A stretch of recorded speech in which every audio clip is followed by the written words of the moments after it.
和老公回农村买了一个这样的豪宅，想把它改造成梦想的样子。一楼主卧原来有2个房间，居居把墙拆了，做成大一点的房间，想改造的宽敞明亮一点。今天给1楼这个房间做吊顶，旁边这个缝隙太大，要给它堵上，不然你们又怕老鼠。用这个厚的木头总没有问题吧？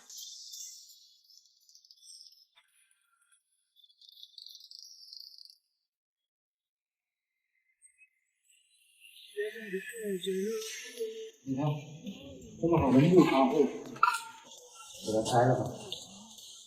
这个可以做狗笼啊。对，这么大火都烧出来了。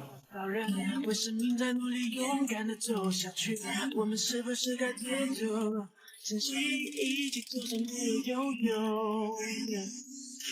既然你说家是唯一的城堡，谁大象哥继续奔跑，别微笑，那时候他们会知道。要不让萤火虫在这里逃跑，向天堂更要永远的依靠，别找到回到最初的美好。现在几点了？是不是该吃中午饭了？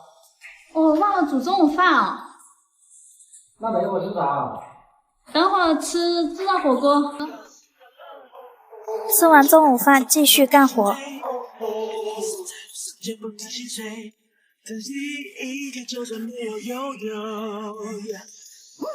既然你说家是唯一的城堡，谁大象哥继续奔跑，别微笑，小时候的梦我知道。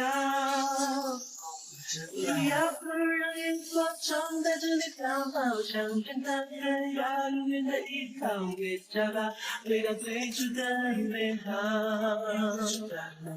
既然你说家是唯一的哦吼，聊错了。你量这么大个洞。重新聚一块。哦，你现在很厉害了，不但会做木工，还会修机器呀。这必须的。别找到回到最初的美好。这个柱子之前太潮湿烂了，也把它用木板包起来。不敢心碎，珍惜一切，就算没有拥有。既然你说家是唯一的城堡，谁大象哥继续奔跑，别微笑，小时候的梦我知道。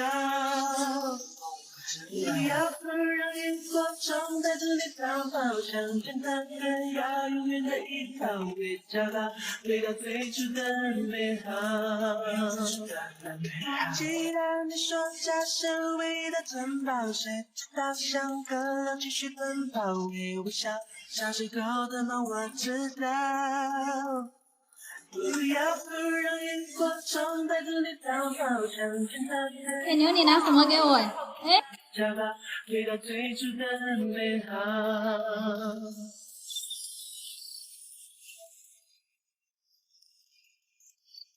这是改造前的样子，这是改造后的样子。